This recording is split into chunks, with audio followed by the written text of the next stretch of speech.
工地故事会。啊，好，我知道了。哎，真邪了门了，我那挖机一下机坑就坏。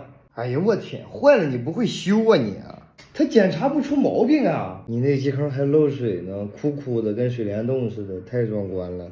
哎呀，这机坑漏水可不是小事，得抓紧堵呀。那我还不知道得堵啊，堵你得注浆啊。哎呀，就你上过学，我那个注浆我都注了4、5吨了，项目上的水玻璃都让我用完了，那就是堵不住呀。哎，要是这么漏下去，外边路塌了可咋整啊？你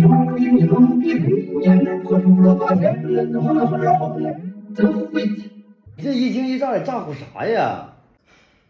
都没招了，炮有一记，压箱底儿的。那你能有啥办法啊？我就换身行头。哎，不是，我问个问题哈，这基坑漏水跟外边路塌了有啥关系啊？我给你解释一下哈，这是咱的基坑，这是外边的路。它漏水，它里边带着沙子，它漏一会儿，它底下这就镂空了，外边的路就塌了。这么个事儿，我记下来。哎呦我操，你要干啥呀？你炼丹呐？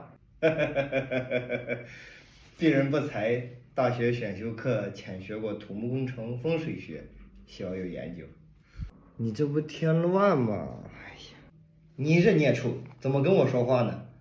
通过你上述的分析，我觉得这个事儿啊，我得出手了。走，